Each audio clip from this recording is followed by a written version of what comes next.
What's going down, everybody? Welcome back to another episode of Holmes Hobbies Motor Control. It's your boy Josh, aka Coleman.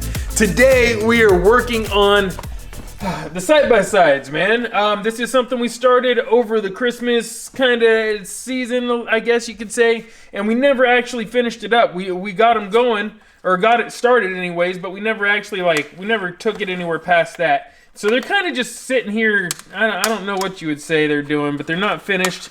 They're kind of, I don't know, hold on a second. So we started these bad boys through the holiday season. I don't know what it was. I wound up coming up on the bodies, and I had the Yetis already, so I don't know. I had that wild hair. I just had to get it done, and I slapped them together, but the thing is they don't actually work. The batteries that originally came with them died off, and I kind of expected that to happen anyways, and they weren't all that good to begin with as far as the electronics and everything goes. So my goal is to swap these over to Holmes Hobbies electronics, basically lock them up to make them more capable off-road, and then I don't know if I'm going to lock them completely. I might just lock the rear end and leave the front open. We'll just have to see what happens. But really, I want to be able to use these. I want to scale these out. I want to be able to use them with my Jeeps. So the goal is to make them more realistic, make them more capable, and make them more reliable. So in order to do that, we're going to have to do a handful of things. One of those things is going to be a bunch of little kind of like tuning techniques, such as flipping the A-arms, possibly flipping the rear trailing arms, or doing something different, you know, for the rear end there. I'm not sure. Maybe some suspension tuning, just because we're going to be shifting the weight around, changing some things around. Definitely going to be swapping out the ESCs, the servos, and probably the receivers. So at that point, they're going to be like new vehicles, and I would also like to add lights to them to get them a little bit more scale. So lights, maybe some harnesses for the seats, things of that nature. I'd even like to make the steering wheels move, but I don't know if we'll go that far. We'll see. But that being said, I think the first one I want to work on is going to be this bad boy, because this is going to be the one that's more off-road capable with the bigger tires. So I want to be able to use this here before too long, and what I'm going to do is I'm going to go ahead and I'm going to install a TorqueMaster BR Mini. This is the RTR version of this ESC. This is something you guys should be familiar with by now if you've been watching this series. If not, you should definitely go back, start in the beginning, and watch through. There's a lot of episodes, and we go over so many different things and so many different techniques, and plus we try a lot of things out. So there's a lot of stuff you can learn. Plus, it's just good entertainment. So this right here is basically a simplified version of the BRXL. It is an extremely capable ESC, and I've got a couple of them. I've got two of them, and one's going to go in each one of these bad boys. So, yeah, let's go ahead and get this ripped apart and see if we can find a base to get started. I don't even remember what the electronics look like in this thing, so let's go.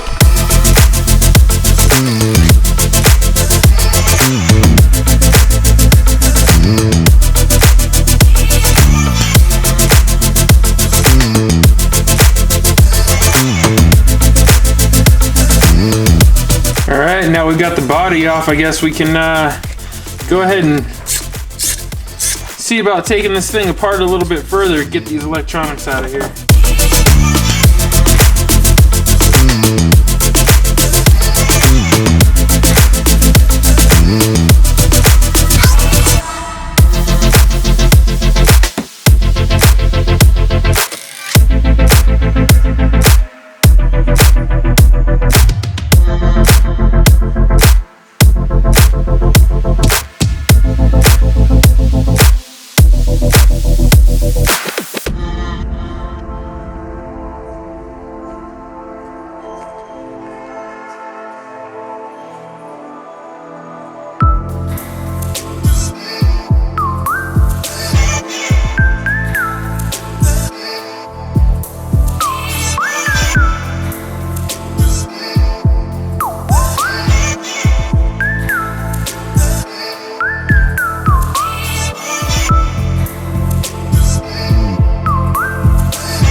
That is the all-in-one ESC receiver.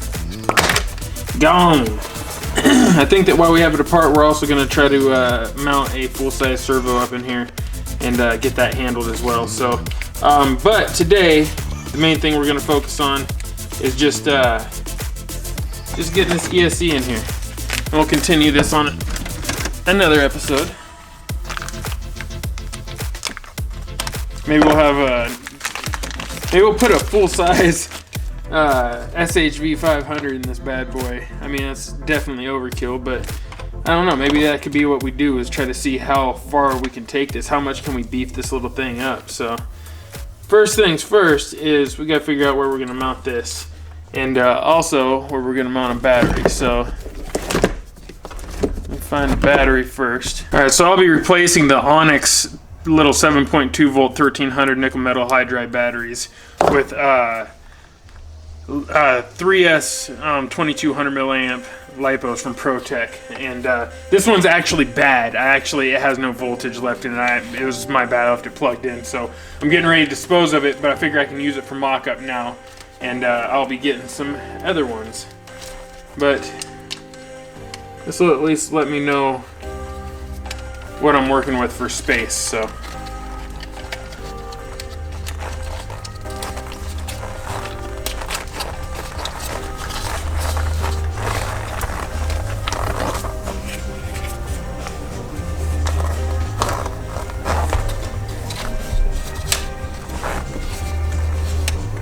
relocate this up front. Noticed a lot of people were doing that actually.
Alright, there we go.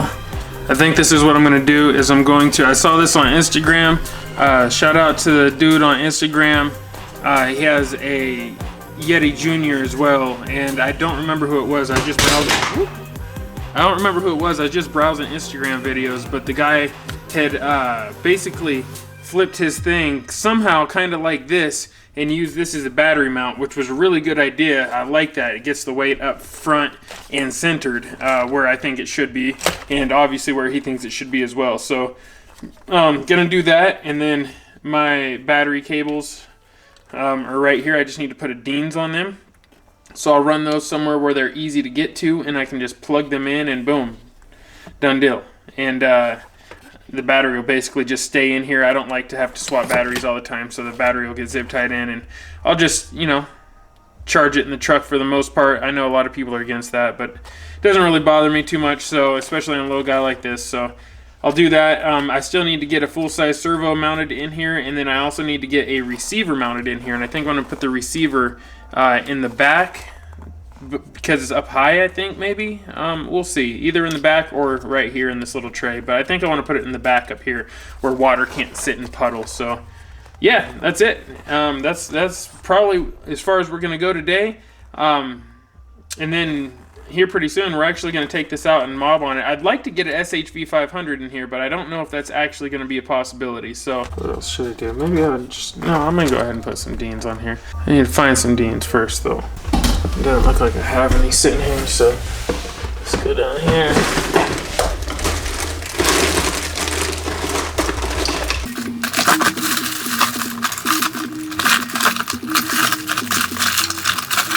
Alright guys, well it looks like I am out of Dean's plugs. All I have left are females and I need a male, so I guess I'm going to call it for today's episode. Plus there's my cue, my son just started crying. So thank you guys very much for watching. I'm going to get up out of here. We will continue with this on a future episode for sure. So alright you guys, peace of shit grease. I'll see you later. Yeah.